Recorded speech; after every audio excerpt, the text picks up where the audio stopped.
अस्सलाम वालेकुम। Chapter number 14 में जो आज शॉर्ट क्वेश्चन हमने डिस्कस कर रहे हैं वो ये है कि ओलिगोसैकेराइड्स क्या है, इसकी मिसाल देनी है, ग्लाइकोजन्स क्या होते हैं, डीनेचरेशन ऑफ प्रोटीन से क्या मुराद है और प्रोटीन के यूजेस क्या है, फैट और ऑयल में फ़र्क है और लास्ट में स्पोनिफिकेशन नंबर क्या है। ये 6 शॉर्ट क्वेश्चन है जो चैप्टर नंबर 14 के अंदर आते हैं। तो ये शॉर्ट क्वेश्चन सारे के सारे देखा जाए तो पास पेपर में काफ़ी दफ़ा आ चुके हैं, एक दो या चार दफ़ा। कुछ शॉर्ट क्वेश्चन इस तरह के हैं जो काफ़ी दफ़ा है, मसलन ये वाला शॉर्ट क्वेश्चन बहुत दफ़ा पास पेपर में आ चुका है, स्पोनिफिकेशन नंबर क्या है। सही, इसी तरह डीनेचरेशन ऑफ प्रोटीन और ये वाला भी काफ़ी दफ़ा आ चुका है। सही है, तो जितने भी लिखे हैं सारे के सारे इंपॉर्टेंट है, सिलेक्टिव शॉर्ट क्वेश्चन कर रहे हैं।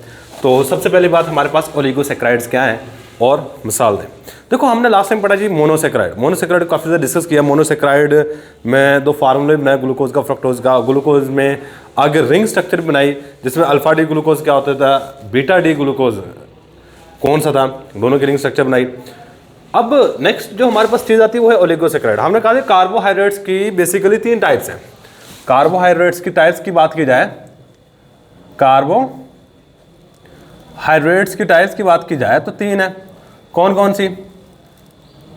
मोनोसैकेराइड्स, इसके बाद ओलिगोसैकेराइड्स और लास्ट में हमारे पास पॉलीसैकेराइड्स।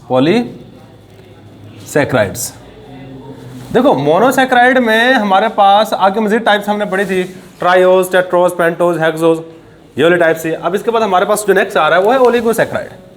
ये ओलिगोसैकेराइड्स क्या होते हैं? अच्छा, ओलिगोसैकेराइड ऐसे कार्बोहाइड्रेट्स होते हैं जिसमें 2 से लेके 9 तक मोनोसैकेराइड यूनिट पाए जाते हैं। मोनोसैकेराइड्स पाए जाते हैं कहां से लेके? 2 से लेके 9 तक। मसलन हमने लास्ट टाइम मोनोसैकेराइड की 2 एग्जांपल पढ़ी थी, ग्लूकोज एंड, उनका फार्मूला पढ़ा था, ग्लूकोज एंड फ्रुक्टोज। सही है। तो अब अगर ग्लूकोज और फ्रुक्टोज को आपस में जोड़ दिया जाए तो ओलिगोसैकेराइड बन जाता है। सही, 2 से लेकर 9 तक मोनोसैकेराइड के ना, इसी हिसाब से इसकी कुछ टाइप्स भी आगे। इसकी टाइप्स की बात की जाए तो हमारे पास, या आपने बायोलॉजी में पढ़ी होंगी, मैं यहाँ पे लिख देता हूँ।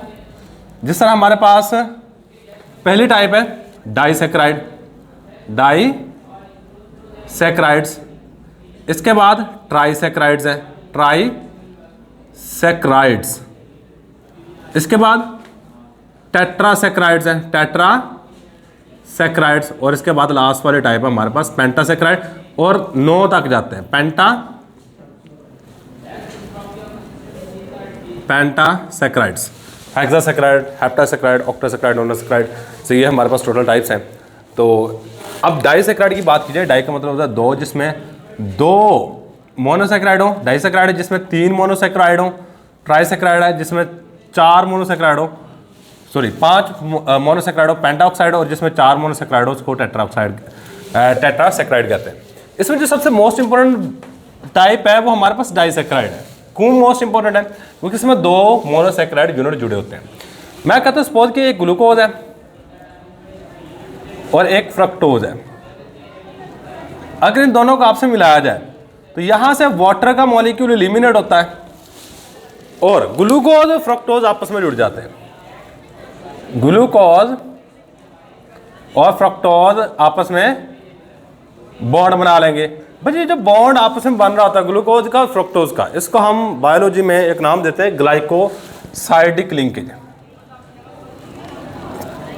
Glycosidic linkage. और ग्लाइकोसाइडिक लिंकेज की बात की जाए, ये वाला बॉन्ड COC, ये वाला बॉन्ड होता है ग्लाइकोसाइडिक लिंकेज। बेसिकली इस लिंकेज को आप ईथर लिंकेज भी कहते हो, लेकिन अगर यही लिंकेज 2 मोनोसैकेराइड के दरमियान में पाई जाए या ग्लूकोज के मॉलिक्यूल के दरमियान में पाई जाए तो इसको हम नाम दे रहे होते हैं ग्लाइकोसाइडिक लिंकेज। और अगर मैं इसके एग्जांपल की बात करूं, इसमें सुक्रोज सबसे बेस्ट एग्जांपल है, सुक्रोज, माल्टोज, इसके बाद लैक्टोज,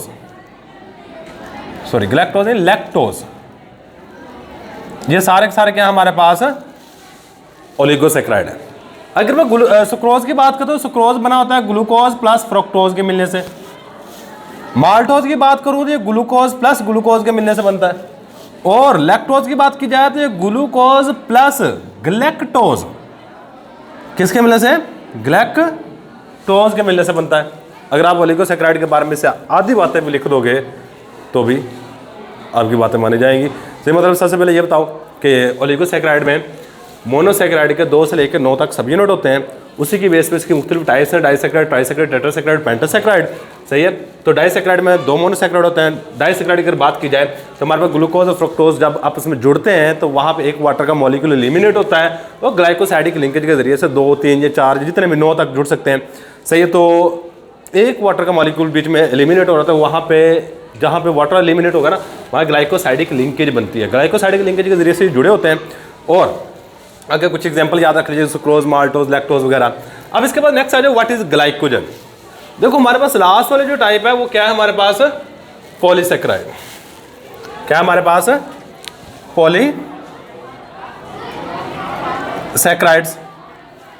अब पॉलीसैकेराइड की अगर मैं एग्जांपल की बात करूं, इसके 3 एग्जांपल काफी ज्यादा इंपॉर्टेंट है। एक है हमारे पास सुक्रोज,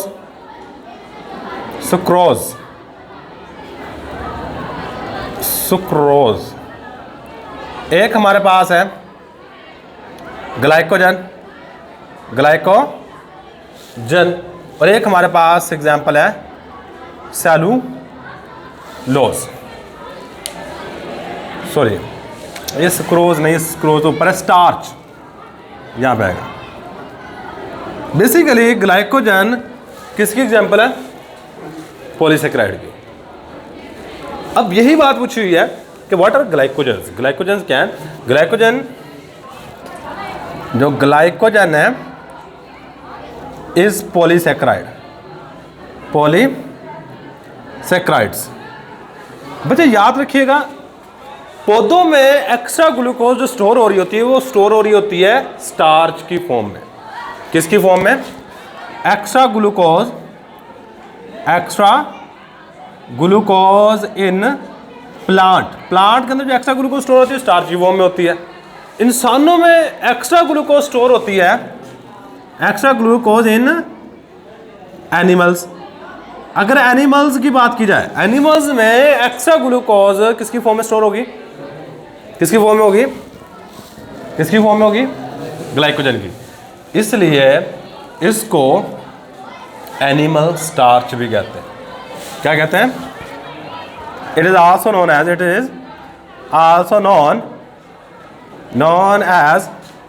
एनिमल स्टार्च। इसको क्या नाम दे रहे होते हैं? क्या नाम दे रहे होते हैं? एनिमल स्टार्च का भी नाम दे रहे होते हैं।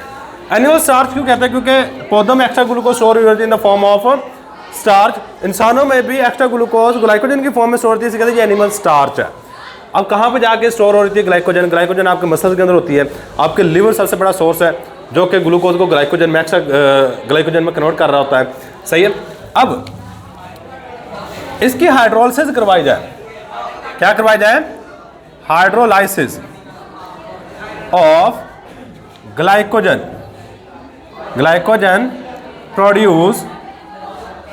प्रोड्यूस ग्लूकोज सब यूनिट। अगर मैं किसकी हाइड्रोलिसिस करवाऊं? ग्लाइकोजन की हाइड्रोलिसिस करवाई जाए तो ये ग्लूकोज का सब यूनिट बनाएगा। मतलब ये बेसिकली ना, इसको समझिएगा, इसमें ना ग्लूकोज के मॉलिक्यूल इस तरह आपस में जुड़ के ना काफ़ी बड़ी लंबी चेन बना देते हैं। इस चीज़ को हम नाम दे रहे होते हैं क्या नाम दे रहे होते हैं इसको? ग्लाइकोजन का। अगर आप इसको तोड़ते हो तो हमारे पास ग्लूकोज के सब यूनिट बनेंगे। इसमें जो लिंकेज पाई जाती है, ये एक एक बात याद रखनी है। लिंकेज इसमें 1,4 पाई जाती है और 1,6 पाई जाती है। मतलब इसमें जो ग्लाइकोसाइड की लिंकेज बेसिकली किसकी बात कर रहा है? ग्लाइकोसाइडिक लिंकेज की बात कर रहा है। ग्लाइकोसाइडिक लिंकेज 1,4 पहले और चौथे कार्बन के दरमियान बॉन्ड बन सकता है, पहले और छठे कार्बन के दरमियान में बॉन्ड बन सकता है। और मैंने कार्बन की नंबरिंग करना आपको सिखा रखी है पिछले लेक्चर में। अगर ये हमारे पास ग्लूकोज है तो ये इस तरह, ये पहला कार्बन, ये दूसरा, ये तीसरा, ये चौथा, ये पांचवा और इसके ऊपर लगा होता है छठा।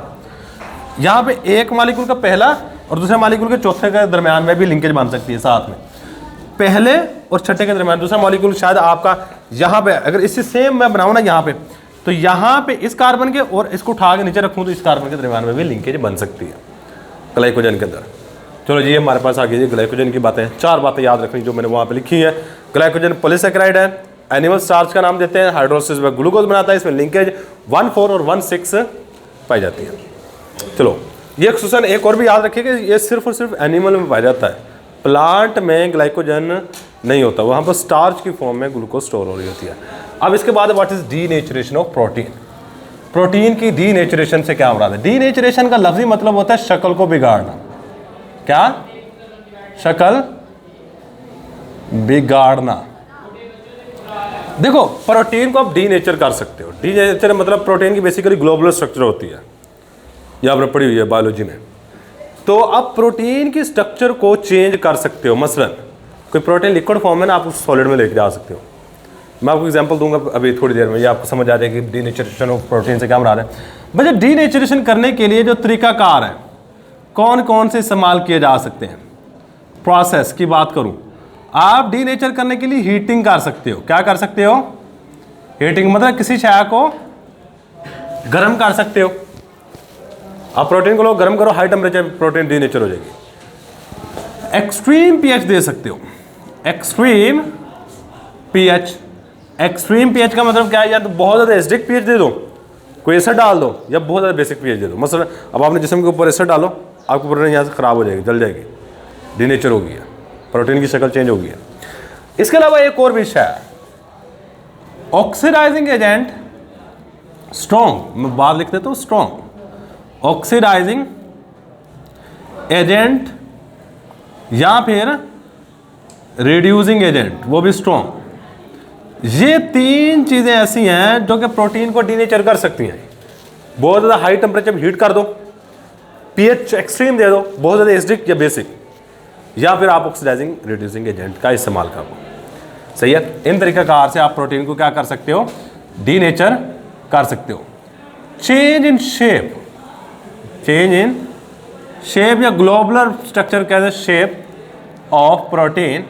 प्रोटीन की शेप में तब्दीली को हम नाम दे रहे हैं डीनेचुरेशन का। मसलन यहाँ पे जो आपकी बुक में एग्जांपल दी है, आप एग लो, एग में एक प्रोटीन पाई जाती है, वो कौन सी है? एल्ब्यूमिन, एल्ब्यूमिन पाई जाती है। अब एग लेके इसको गर्म करो, इसको क्या करो? हीट। आपको पता है पहले प्रोटीन ये किस फॉर्म में होगी? लिक्विड फॉर्म में। आपने जैसे ही गर्म किया, यही प्रोटीन किस में कन्वर्ट हो जाएगी? सॉलिड हो जाएगी। आपकी प्रोटीन डीनेचर हो गई है, चेंज हो चुकी है, शक्ल बिगड़ चुकी है। सही है। इस प्रोसेस को डीनेचुरेशन का नाम दे रहे होते हैं। Basically denaturation, change in shape या स्ट्रक्चर या ग्लोबुलर स्ट्रक्चर कह सकते हो, protein is known as denaturation of protein. The denaturation of protein can be caused by strong heating, extreme change in pH, strong oxidizing and reducing agent। ये 3 चीज़ें करके आप denature कर सकते हो। एग्जाम्पल में आपने एग में एल्ब्यूमिन प्रोटीन पाई जाती है, ये बेसिकली लिक्विड फॉर्म में होती है, आप इसको गर्म करो, ये सॉलिड में कन्वर्ट हो जाएगी। ये हमारे पास डीनेचुरेशन है। अब इसके बाद right on 4 uses of protein. आसान है, बहुत आसान है। आपने 10th क्लास के केमिस्ट्री के अंदर पढ़ा होता है, sources and uses of protein, biochemistry वाले चैप्टर के अंदर। बायोलॉजी में पढ़ा होगा। मैं कुछ प्रोटीन लिखता हूँ, आपने बताते जाना है कि कहाँ कहाँ पे इस्तेमाल होती है। पहले नंबर पे एंजाइम्स, ये सारी की सारी प्रोटीन्स हैं, मैं टू द पॉइंट बात लिखूंगा। एंजाइम्स क्या है? हमारे पास प्रोटीन है। कहाँ पे इस्तेमाल होता है? Catalyse the chemical reaction.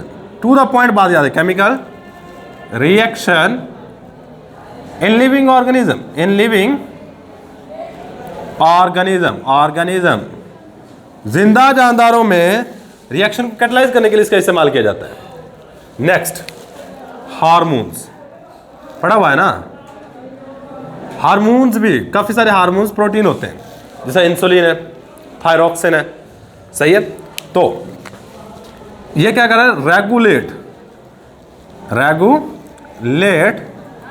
The function of body, function of body, body के जो नॉर्मल काम इसको रेगुलेट कर रहे होते हैं। मसलन थायरॉक्सिन आपके टेम्परेचर की हीट को कंट्रोल कर रहा होता है, इंसुलिन आपके जिस्म में शुगर के लेवल को कंट्रोल कर रहा होता है, तो आपके जिस्म में प्रॉपर फंक्शनिंग को कंट्रोल कर रहे होते हैं hormones.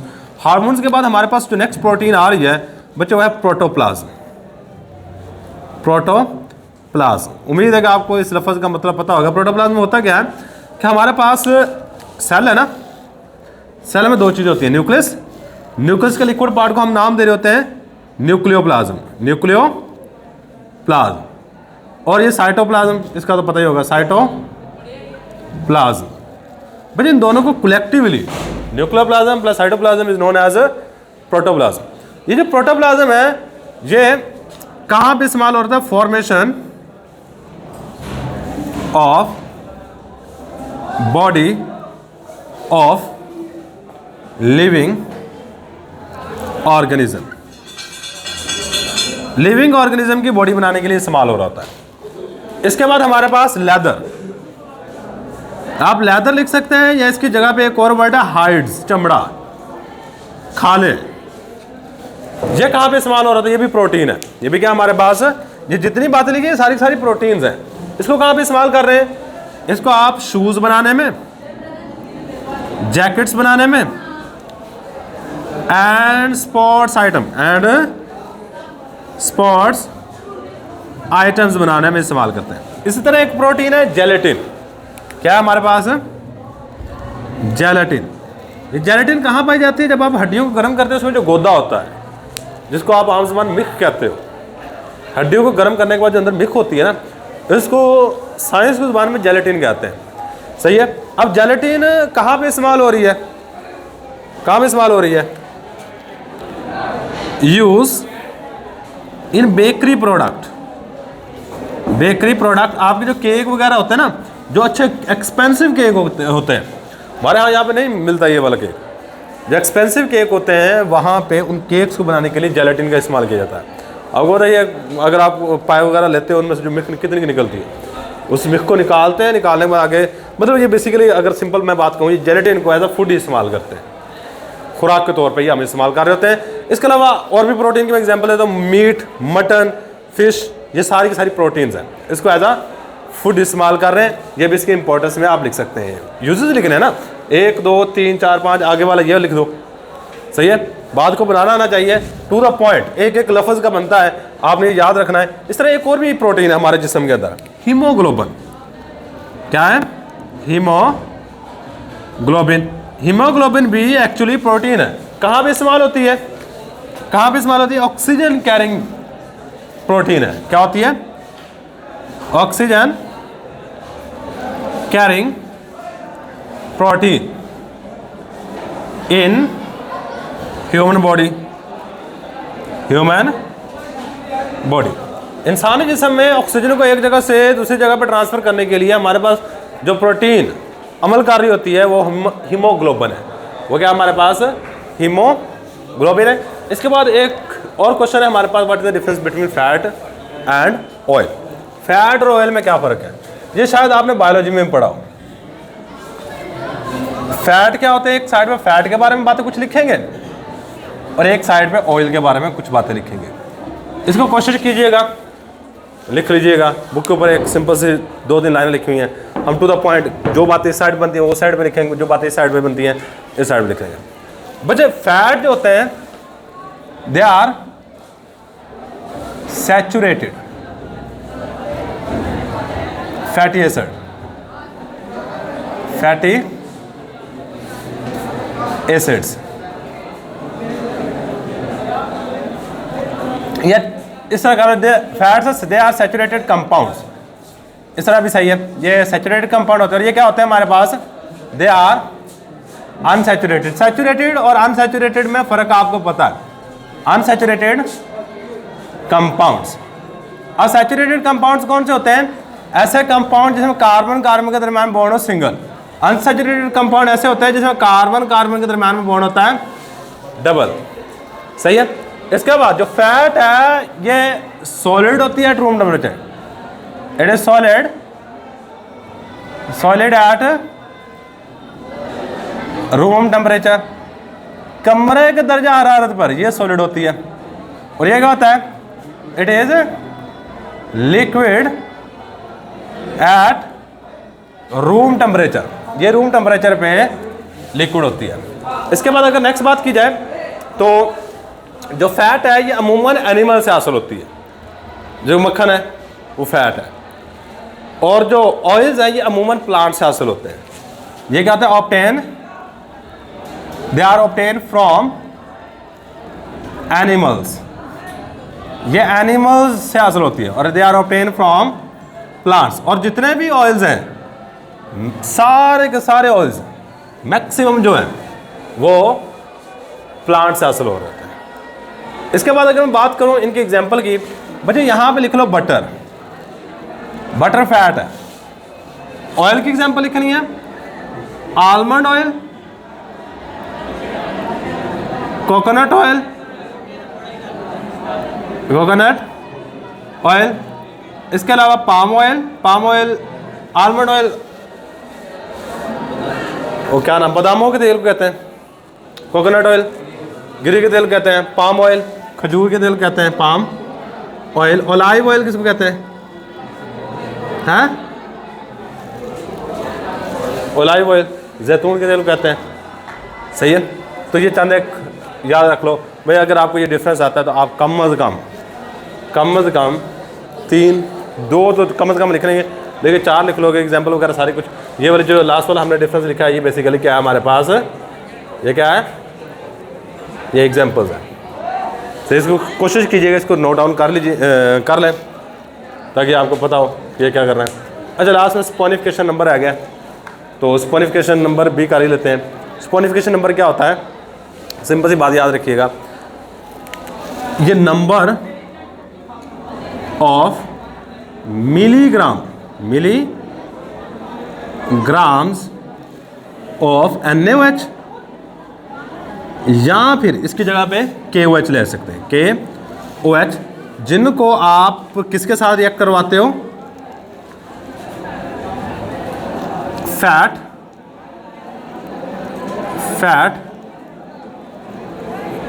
Sorry 1 gram of fat और ऑयल के साथ रिएक्ट करवाते हो, तो हमारे पास जो भी इसकी वैल्यू आएगी, इसके कितने नंबर ऑफ मिलीग्राम यूज़ हुए हैं, उसको हम सैपोनिफिकेशन नंबर कहते हैं। मतलब आपने सबसे पहले लेना है, बेसिकली 1 ग्राम नहीं लेते, मैं आपको सीधी सी बात बताऊंगा, ग्राम ज़्यादा लेते हैं, लेकिन समझाने के लिए मैं क्या करूंगा, 1 ग्राम ही लूँगा, क्योंकि 1 ग्राम बहुत कम होता है। 1 ग्राम मैंने फैट या ऑयल ले लिया, मैं इसका स्पोनिफिकेशन नंबर मालूम करना चाहता हूँ। मैं क्या करूँगा, पोटाशियम हाइड्रोक्साइड या सोडियम हाइड्रोक्साइड लूँगा और इसको इसके अंदर डालता जाऊँगा। 1 ग्राम, ये जब डालते हैं ना, ये इसके साथ रिएक्शन कर जाता है, डालते हैं ना, ये रिएक्शन कर जाए, फिर डालो, फिर रिएक्शन कर जाए, फिर डालो, फिर रिएक्शन कर जाएगा। एक वक्त आएगा ये रिएक्शन करना बंद कर जाएगा इसके अंदर साथ। आपने उस वक्त कितने, इसके अंदर कितने मिलीग्राम, याद रखिए ये मिलीग्राम है और ये ग्राम है। 1 ग्राम फैट या ऑयल में आपने कितने मिलीग्राम सोडियम हाइड्रोक्साइड या पोटाशियम हाइड्रोक्साइड डाले, जिसका स्पोनिफिकेशन नंबर होगा। ये क्या होगा हमारे पास, स्पोनिफिकेशन नंबर है। एक छोटी सी इक्वेशन है, इसको याद रखिए। बेसिकली स्पोनिफिकेशन नंबर में हो क्या रहा होता है बच्चे, ये हमारे पास एक कंपाउंड है CH2CH, इस तरह की स्ट्रक्चर बनानी सीखी होगी आपने, O, ये एक ट्राइग्लिसराइड का जनरल फार्मूला है, आपने ट्राइग्लिसराइड पढ़े होंगे बायोलॉजी में। ये C+O। अब मैं यहाँ पे 3 NaOH या KOH, आप अपनी मर्जी है, आप यहाँ पे KOH भी इस्तेमाल कर सकते हैं। जैसे ही रिएक्शन होता है, पता क्या होता है, यहाँ से बॉन्ड उठेगा और हमारे पास क्या बना, CH2 single bond CH2 single bond CH2, यहाँ 2 नहीं आएगा। ये वाला जो OH है ये इसके साथ जुड़ेगा और ये वाला 3 Na इसके साथ आके यहाँ पे जुड़ेंगे। क्या बनेगा हमारे पास, प्लस R C+O के साथ आगे जुड़ जाएगा Na, O के साथ क्या आगे जुड़ जाएगा, Na। अच्छा, इसको हम पता क्या नाम दे रहे होते हैं, इसका नाम तो ट्राइग्लिसराइड है, ट्राइग्लिसराइड्स। इस कंपाउंड का नाम है ग्लिसरॉल, और इस कंपाउंड का नाम है sodium salt of carboxylic acid. इसको बेसिकली फैटी एसिड कहते हैं। क्या कहते हैं? Fatty acids. इसे sodium salt of carboxylic acid भी कहते हैं। सही है। तो यहाँ पे आपने कितने ग्राम सोडियम हाइड्रोक्साइड, इसको न्यूट्रलाइज करने के लिए, स्पोनिफाई करने के लिए कितने ग्राम सोडियम हाइड्रोक्साइड यूज़ किया है, ये इसका स्पोनिफिकेशन नंबर होगा। अब इसकी जो डेफिनेशन है वो ये है, the number of milligram of sodium hydroxide और potassium hydroxide which are required to saponify 1 gram of fat और oil is called saponification number. कितना milligram sodium hydroxide potassium hydroxide के यूज़ करते हो 1 ग्राम फैट या ऑयल को स्पोनिफाई करने के लिए। स्पोनिफाई ये होता है कि ये रिएक्शन करवाने के बाद ये जो प्रोडक्ट बन रहे हैं इसे स्पोनिफाई कहते हैं। बेसिकली स्पोनिफाई बस इतने याद है कि इसको कहते हैं। तो ये था जी हमारे पास आज के जो इंपॉर्टेंट शॉर्ट क्वेश्चन है। वो इनमें से कोई भी शॉर्ट क्वेश्चन आ सकता है। ये वाला पास पेपर में बहुत दफ़ा आया हुआ है, व्हाट इज स्पोनिफिकेशन नंबर। आगे हमने कुछ और भी नंबर पढ़ने हैं, आयोडीन नंबर क्या होता है वो इसके बाद है। तो वो इंशाल्लाह नेक्स्ट लेक्चर में डिस्कस कर लेंगे। तो यही हमारे पास आज का लेक्चर। अल्लाह हाफिज़।